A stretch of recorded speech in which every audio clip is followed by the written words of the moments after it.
संतप्त मानस शांत हों, जिनके गुणों के गान में वे वर्धमान महान जिन विचरे हमारे ध्यान में। 12 भावनाओं की चर्चा चल रही है। उनके अंतर्गत धर्म भावना के संदर्भ में मुनि धर्म का स्वरूप चल रहा है। और मुनि धर्म में संयमाचरण और स्वरूपाचरण 2 प्रकार का चारित्र होता है। संयमाचरण की चर्चा हुई और अब स्वरूपाचरण की बात चल रही है। स्वरूपाचरण माने अपने स्वरूप में आचरण। आचरण माने क्या? श्रद्धा का आत्मसन्मुख होकर परिणमित होना, ज्ञान का आत्मसन्मुख होकर परिणमित होना और चारित्र गुण का आत्मसन्मुख होकर परिणमित होना, इसका नाम है स्वरूपाचरण। शब्द से ही स्पष्ट है कि स्वरूप अपना वास्तविक रूप क्या है। और वास्तविक रूप क्या? वो त्रिकाली ध्रुव भगवान आत्मा जो पर से भिन्न है, पर्याय से भिन्न है, गुणभेद से भिन्न है, ऐसा भगवान आत्मा ही अपना स्वरूप है। और उसमें आचरण, आचरण माने उसे जानना, देखना, उसे ही अपना मानना, उसके ध्यान में लगे रहना, निरंतर जानते देखते रहना, इसी का नाम है स्वरूपाचरण। और स्वरूपाचरण और कुछ नहीं है। आचरण माने जैसा बाह्य में आचरण में कुछ हम करते देखे जाते हैं, ऐसी कोई करने रूप क्रिया की यहां बात नहीं है। आत्मा की मूल क्रिया तो जानना ही है। और आत्मा को जानना और निरंतर उसे ही जानते रहना, इसी का नाम वास्तव में स्वरूपाचरण चारित्र है। देखो, स्वरूपाचरण चारित्र के लिए वो कितनी महिमा गाते हुए कहते हैं कि जिस होत प्रगट आपनी निधि और मिटे पर की प्रवृत्ति सब। कि स्वरूपाचरण चारित्र क्या है? कि जिसके प्रगट होने पर अपनी निधि प्रगट हो जाती है। देखो, अपनी निधि प्रगट हो जाती है लिखा, अपनी निधि मिल जाती है नहीं लिखा। और निधि केवल ज्ञान निधि, अनंत सुख निधि मिल जाती है, ऐसा भी नहीं लिखा। क्योंकि उसमें ऐसा लगता कि जैसे कहीं दूसरी जगह से हमें कोई चीज प्राप्त होती है ना। यदि ऐसे आप लिखते हैं ना कि भाई दूसरे से, तो आपनी कह करके कि पर में से कुछ नहीं आया है। और अपनी निधि अंदर में तो थी, सिर्फ प्रगट हुई है, मिली नहीं है, कहीं से नई पैदा नहीं हुई है, नई लाई नहीं गई है, कहीं से आई नहीं है। अपने घर में अपना ही हाथ का गाड़ा हुआ धन गड़ा था। हमने अपने हाथ से ही बैंक में पैसे जमा कराए थे, तो वे हमें मिल गए। तो बैंक ने दिए नहीं है, किसी ने दिए नहीं है।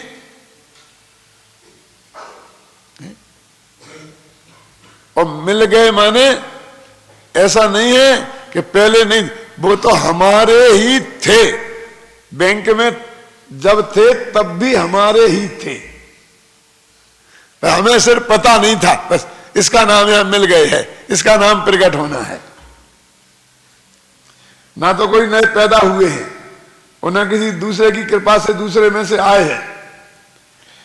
कि जिस होत प्रगट आपनी निधि, अपनी निधि प्रकट होती है जिस स्वरूपाचरण चारित्र के होने पर। सीधी सच्ची भाषा में बात कहो कि अपनी निधि प्रकट होती है माने जानने में आती है, देखने में आती है। तो सीधी सच्ची बात कहो ना कि अपनी निधि को जानना देखना ही स्वरूपाचरण चारित्र है। इसके अलावा और स्वरूपाचरण चारित्र क्या है? उसके अलावा और क्या चीज मिलने वाली है? वो अपनी निधि जानने देखने में आ गई, इसी का नाम मिलना है। निधि मिल गई हमें, तो निधि मिल गई। एक भाई मेरे से बोले कि साहब हम भगवान की पूजा भक्ति करते हैं, तो हमें इसका कोई सुख मिलेगा भविष्य में कि नहीं, कोई आनंद में आएगा कि नहीं आएगा, इसका कोई लाभ होगा कि नहीं होगा। तो मैं एक ही जवाब देता हूं कि जब आप भगवान की पूजा कर रहे थे तब आनंद आया था कि नहीं, तब सुख मिला था कि नहीं, तब कुछ लाभ हुआ कि नहीं। यदि नहीं आया आनंद, नहीं मिला सुख, नहीं हुआ लाभ, तो भविष्य में भी नहीं मिलेगा। क्योंकि हमारे दिमाग में ये बस रहा है कि अभी हम भगवान की पूजा भक्ति करेंगे, धर्म करेंगे, तो भविष्य में हमें सुख की प्राप्ति होगी। वर्तमान में प्राप्त होगी ये तो कोई मानता ही नहीं है, और वो यही आशा लगा कि भविष्य में मिलना चाहिए। मैं अभी तत्काल का मांग रहा हूं, मैं नगद की बात कहां कर रहा हूं, मैं तो उधारी की बात करता हूं कि इस भव में नहीं से अगले भव में तो मिलेगा ना। कि धर्म उसका नाम नहीं है जिसका फल अगले भव में मिले। मैं तो धर्म और कर्म की व्याख्या में ही ये अंतर डालता हूं कि जिसका फल तत्काल मिले उसे धर्म कहते हैं, और जिसका फल नियम से तत्काल ना मिले उसे कर्म कहते हैं। क्यों? क्योंकि कर्म की एक ऐसी व्यवस्था है कि जब हम कोई परिणाम करते हैं तो पहले वे कर्म बंधते हैं, और बंधते वक्त कर्म फल नहीं देते। फिर वे कुछ काल सत्ता में रहते हैं, तो सत्ता में हुआ कर्म, पड़ा हुआ कर्म फल नहीं देता, पृथ्वी के ढेले के समान है, पृथ्वी पिंड समाना। जब वो उदय में आता है तब फल देता है, और उदय में आने में कम से कम अंतर मुहूर्त तो लग ही जाता है। इसलिए कर्म उसका नाम है कि जिसका फल गारंटी से तत्काल ना मिले। और धर्म धर्मात्मा के अनुभव का नाम है, शुद्धोपयोग का नाम है, अपने भगवान आत्मा को जानने का नाम है। तो जब मेरा भगवान आत्मा जानने में आया तो उसी क्षण आनंद आएगा कि नहीं आएगा। हम बर्फ छुए और हमें ठंडक प्राप्त होगी कि नहीं, आज बर्फ छुए और अगले भव में ठंडक प्राप्त हो, ऐसा कहीं होता है क्या? उसी वक्त ठंडक मिलनी चाहिए। हम खाना खाएं तो उसी वक्त पेट भरना चाहिए ना, तृप्ति उसी वक्त मिलना चाहिए ना। आज खाना खाएंगे और कल पेट भरेगा, तृप्ति मिलेगी, ऐसा तो नहीं होता। तो धर्म तो उसका नाम है कि तत्काल फल मिले। तो यदि भगवान की पूजन करते समय तुम्हें आनंद आया है तो तुम्हारा फल मिल गया तत्काल, और नहीं आया है तो इसका मतलब परिणाम ही तुम्हारे भगवान की भक्ति में नहीं लगे। भगवान की भक्ति में परिणाम लग जाते तो आनंद आए बिना रहता नहीं, तो पुण्य भी नहीं बनेगा, और पुण्य नहीं बनेगा तो उदय में कहां से आएगा। तूने तो भोगों की आकांक्षा के भविष्य में मुझे भोग मिले, तूने ये काम किया है, तो भविष्य में भोगों की आकांक्षा का भाव तो पाप भाव है, उससे तो पाप बना होगा, पुण्य तो बनता नहीं है। तो वो कहता है नहीं, मेरे को तो बहुत आनंद आया, बहुत आया कि हाँ, तो अब तुझे भविष्य में मिलेगा कि नहीं इसकी चाह क्यों है? क्योंकि तेरे को तो पूरा बहुत आनंद आ गया ना। क्यों? जितना तूने श्रम किया, पुरुषार्थ किया, उससे ज्यादा आनंद आ गया। अब और बेईमानी से भविष्य में क्यों मांगता है? एक भाई मेरे से बोले कि साहब मैं तो फलां सिनेमा देखने गया था, तो उसमें 20 रुपए का टिकट लेके गया था, लेकिन एक ही सीन ऐसा था कि उसे देखते ही मेरे 20 रुपए वसूल हो गए। तो बाकी के टाइम का तूने फ्री में देखा।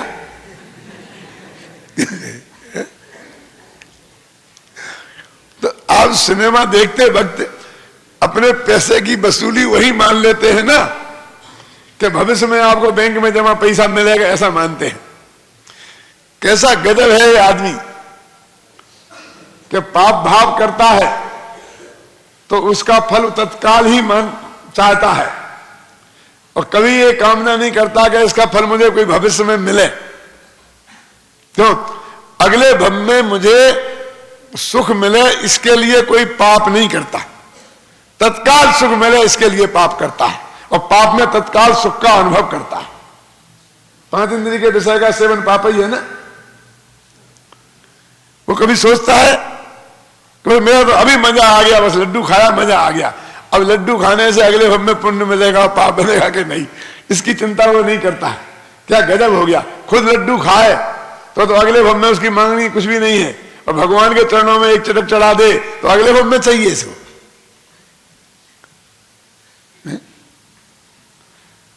खुद लड्डू खाए तो पैसा भी वसूल हो गया, और मेहमान को भगवान तो नहीं मुनिराज हैं, उनको आहार दे गए तो ऐसे अगले भव में फल चाहिए।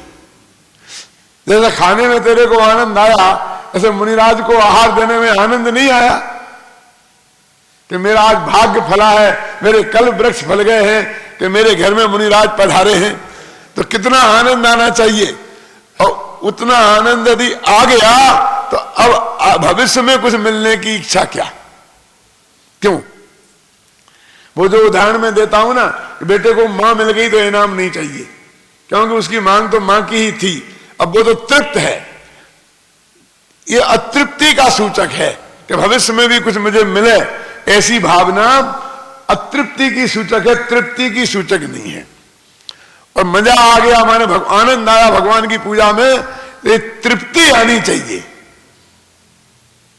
ऐसी तृप्ति आएगी तो तत्काल भी जो आनंद आया है और पुण्य भी बनेगा, और उसे भविष्य में भी मिलेगा, क्योंकि ऐसे ही परिणामों से पुण्य बनता है। पाप भी नहीं बनता है और कर्म भी नहीं करते हैं तो पुण्य बनता है। तो ऐसे ही जो मुनिराज हैं जब शुद्धोपयोग की भूमिका में होते हैं तो उस अतीन्द्रिय आनंद को प्राप्त करते हैं। क्या कहते? निधि आपनी निधि प्रगति, अपनी निधि प्रकट हो गई। क्या? तो उन्हें बहुत आनंद आ गया, अनंत आनंद आ गया। कैसा आनंद आ गया कि सिद्धों की जाति का आनंद आ गया।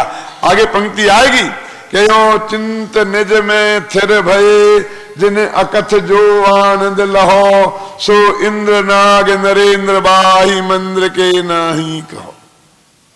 क्यों? वो असीम जो तृप्ति प्राप्ति होती है वह जिससे होत प्रगट आपनी निधि, कि जिसके होने पर माने स्वरूपाचरण चारित्र के होने पर आपनी निधि प्रगट है। तो निधि अपने अंदर थी ना, कि अभी नई कमाई है। अपनी निधि तो अपने में है, बाह्य वस्तु का व्यर्थ प्रयास है ना, इसलिए किसी का कुछ मिला नहीं है। देखो, कोई लड़का बच्चा करोड़पति के घर में पैदा हो जाए तो जन्म से ही करोड़पति हो जाता है ना। इकलौता बेटा हो, करोड़पति के घर में पैदा हो गया। तो किसी को कोई ऐसा विकल्प नहीं आता है कि इस बच्चे को करोड़ों रुपया मुफ्त में मिल गए। आज तक किसी को विकल्प आया? अब एक बच्चा किसी गरीब के घर में पैदा हुआ, अच्छा था, खूबसूरत था, सुंदर था, होशियार था बुद्धि में। फिर जब वो 5 वर्ष का हुआ तो किसी करोड़पति ने उसे गोद ले लिया ना, तो वो करोड़पति हो गया। तो लोगों को लगता है कि मुफ्त में ही करोड़पति हो गया, इसको करोड़ रुपए मुफ्त में मिल गए। अब उसी 5 साल पहले मां के पेट से पैदा हो जाता तो किसी को ऑब्जेक्शन नहीं था, उसको तो हमको लगता है इसका नेचुरल अधिकार है। अब अगर तेरे बाप के हैं रुपया, अब कहते मेरे बाप के हैं, को तो उसके बाप के थे, और ये उसके बाप के नहीं थे और उसे मिल गए। लेकिन सीधी सच्ची बात है न्याय की कि उसको भी पुण्य के उदय के बिना नहीं मिला था, जन्म से जिसको मिला था। बिना पुण्य के उदय के करोड़पति के घर में पैदा होता कि किसी गरीब के घर पैदा हो जाता, और 2 रोटियों के लिए तरसता जिंदगी भर। तो वो भी पुण्य के उदय के बिना तो नहीं हुआ, और ये भी पुण्य के उदय के बिना तो नहीं मिला। हर एक को तो कोई नहीं ले लेता है गोद, क्यों? लेकिन इतना ही फर्क है दोनों में एक का 5 वर्ष पहले पुण्य का उदय आ गया और एक का 5 वर्ष बाद पुण्य का उदय आया, बस खत्म। यदि इतना ही कर्म सिद्धांत हमारी समझ में आ गया होता तो हमें उसको मुफ्त में मिल गया ऐसा नहीं लगता। अब जो जो उम्र बढ़ती है जो जो हमें ज्यादा मुफ्त लगता है। अब कोई 40 वर्ष के आदमी को अब कोई गोद में नहीं ले रहे और वैसे ही लॉटरी निकल आके वैसे ही दे रहे, खुश होकर 1 करोड़ रुपये, तो फिर तो ऐसा लगता है जैसे बिल्कुल ही मुफ्त में मिल गया हो। वैसे क्यों बता के नहीं होता? लेकिन भाई उसके 40 वर्ष की उम्र में उसके पुण्य का उदय आया, ऐसा नहीं हो सकता है क्या? लेकिन हमारे जो सोचने का तरीका है, ऐसा लगता है कि कोई मुफ्त का माल किसी दूसरे ने दे दिया हो। तो ये कहते हैं कि भाई साहब, हम जब शुद्धोपयोग की भूमिका में बैठेंगे, स्वरूपाचरण चारित्र में जाएंगे, तो किसी दूसरे का माल हमें मिलने वाला नहीं है, दूसरे की निधि हमें मिलने वाली नहीं है। क्यों? वो अपनी ही निधि है। माने हमारे पास हमारी निधि का खजाना है।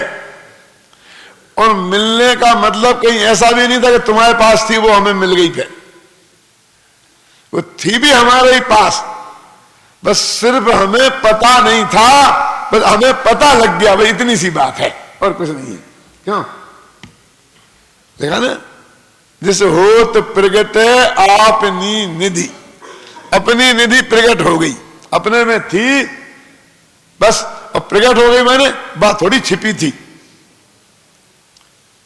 वो तो हमें पता नहीं था इसलिए हम उसे छिपी हुई कहते हैं।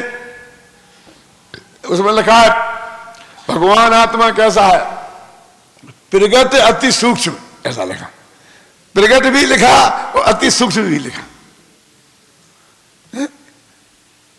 अब प्रगट है कि अति सूक्ष्म है? बोलो, ऐसा समझ लो कि अभी सूरज उगा नहीं है और 1 घंटे बाद सूरज उगेगा, तो हम कहेंगे वो प्रगट हुआ। जब सुनना, लेकिन यहां तो ये कह रहे हैं कि सूरज तो 12 बजे के दिन में तप रहा है ऊपर और हम आंखें बंद किए हैं, सुनिए ना। अब हमने आंख खोली तो सूरज प्रकट हो गया, वो तो प्रकट ही है, सिर्फ हमारे जानने में नहीं आ रहा, सारा लोग देख रहा है, ख्याल में है ना। तो ऐसा वो जो अपनी निधि अंदर में है वो कोई गुप्त नहीं है, वो छिपी हुई बात नहीं है। अनंत सर्वज्ञ उसे जानते हैं, अनंत ज्ञानी जन उसे जानते हैं कि प्रत्येक आत्मा में ज्ञान और आनंद की निधि समाई है।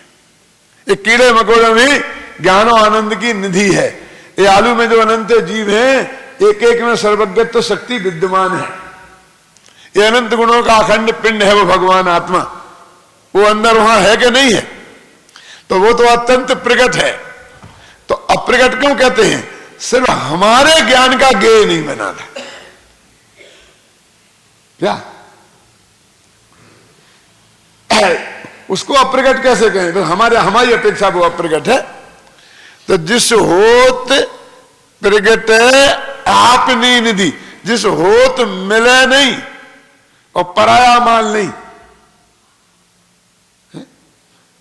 जैन धर्म ऐसा नहीं है कि राम नाम जपना हो पराया माल अपना,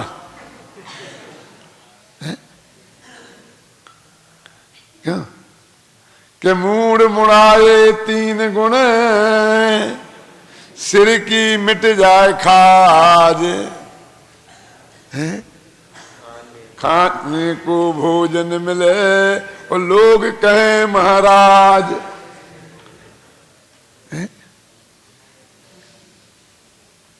जैन दर्शन में ऐसी बात नहीं है, कहीं दूसरे का कुछ भी किसी को मिलने वाला नहीं है, मिलने वाला है ही नहीं, सिर्फ जानने में आने वाला है। इसलिए एक जगह तो शास्त्र में ऐसा लिखा है कि मोक्ष भी प्रकट नहीं होता है, मोक्ष भी जाना जाता है, ऐसा लिखा है। जाना जाता है। हुआ क्या? मैंने भगवान आत्मा को जान लिया कि यही मैं हूं और ऐसे ही जानता रहा, बस इतनी सी बात है, इसका नाम मोक्ष है। अंतर्मुख लगे लगातार जाना था, केवल ज्ञान हो गया, मोक्ष हो गया बस। ख्याल में ना, मोक्ष भी जाना जाता है, होता नहीं है, प्रकट तो है ही क्या। तो जिस होत प्रगट आपनी निधि और मिटे पर की प्रवृत्ति सब, और परलक्षी जो प्रवृत्ति है वो सब मिट जाती है। पर की कोई प्रवृत्ति अपने में होती ही नहीं।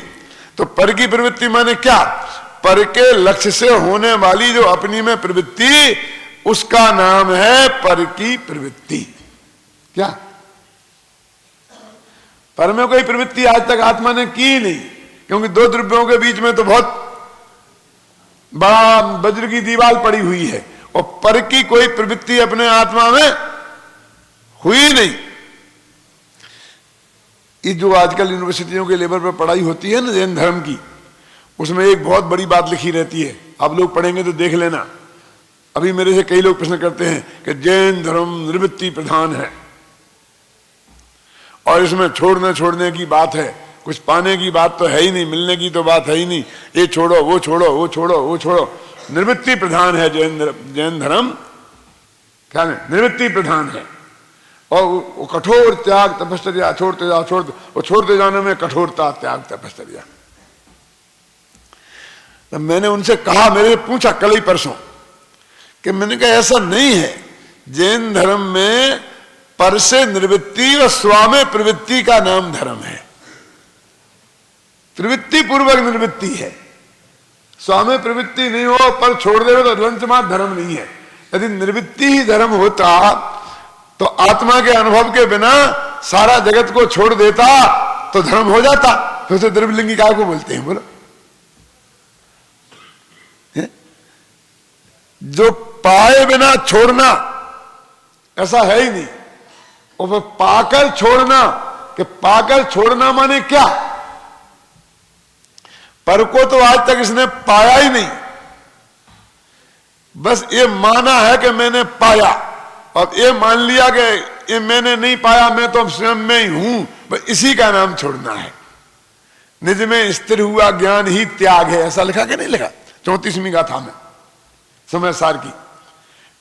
इसलिए ना पर से निवृत्ति धर्म है जैन धर्म में, असलियत में स्वामे प्रवृत्ति धर्म है। स्वामे प्रवृत्ति का मतलब कोई ऐसा घुसना घुसना नहीं है, बस अपने आत्मा को जानना और जानते रहना, इसका नाम स्वागी प्रवृत्ति, बस, और निज रूप जानना। वो पर से निवृत्ति माने क्या, कि पर को निज रूप जाना था, पर आज तक अपना हुआ तो था ही नहीं, पर आज तक अपना हुआ तो था ही नहीं, उसको सिर्फ अपना जाना था, तो उसको अपना जानना बंद करना, उसका नाम ही पर से निवृत्ति है, छोड़ना नहीं है। क्यों? क्योंकि भगवान आत्मा त्यागोपादान शून्यत्व शक्ति से युक्त है। ये क्या है त्यागोपादान शून्यत्व शक्ति, कि पर का ग्रहण और त्याग, इन दोनों से भगवान आत्मा शून्य है। न पर का ग्रहण हुआ आज तक, न पर का त्याग। ग्रहण हो तो त्याग हो गए, तो निवृत्ति कहां रह गया जैन धर्म में धर्म। और निवृत्ति माने बस वही फिर क्रिया कांड तपस्या त्याग कठोर जीवन उसको। और इसलिए कहते भाई कि सबसे बड़ा दोष है जैन धर्म का कि वो कठोर जीवन को अपनाने की बात कहता है। बुद्ध ने भी ऐसा पहले किया था, बहुत कठोर जीवन अपनाया था, तो बहुत बीमार हो गए थे, फिर उन्होंने बाद में मध्यम मार्ग अपना लिया। ये जैन धर्म के नाम पर ये चलता है। क्या है जैन धर्म है किसी को पता ही नहीं है। ऐसा वो जैन धर्म निवृत्ति प्रधान क्यों है, प्रवृत्ति प्रधान क्यों है, क्यों नहीं है, प्रवृत्ति क्यों नहीं है। वे तो मालूम क्या बोलते हैं, प्रवृत्ति माने क्या, आप ये कहते किसी को मत मारो, ये निवृत्ति प्रधान हो गया। किसी को बचाओ ये नहीं कहते हो, इसलिए प्रवृत्ति प्रधान नहीं है। बात है भी ऐसी, क्योंकि जैन दर्शन की जो दया है वो अपने में सिमटने रूप है, ऐसे दौड़ दौड़ के बचाते फिरने रूप नहीं है। आप समझेंगे ना, मैं वो संभव नहीं है। पहले अपन ने बहुत विचार किया है गंभीरता से कि वो प्रैक्टिकल संभव नहीं है, क्योंकि जगत में जितने जीव हैं वो अपने पुण्य पाप के उदय के अनुसार सुख दुख भोगते हैं। अब एक जीव का तीव्र पाप का उदय चल रहा हो तो हम क्या करें, कितना ही माथा मारें, हमारे कुछ नहीं होता है। और उसके पुण्य का उदय चल रहा हो तो हम दुखी नहीं कर सकते, वो अपने आप के हिसाब से करता है। तो हमारे निमित्त से कोई दुखी नहीं हो और हम अपने आत्मा का ध्यान करें, ये जैन धर्म की प्रवृत्ति है और ये निर्वृत्ति है। तो ना प्रवृत्ति का स्वरूप समझते हैं ना निर्वृत्ति का, तो स्वरूपाचरण समझ में कैसे आए। तो स्वरूपाचरण के बारे में बहुत बातें हैं, विशेष चर्चा कल के व्याख्यान में करेंगे। ओम नमो हरिहंताणं, ओम नमो सिद्ध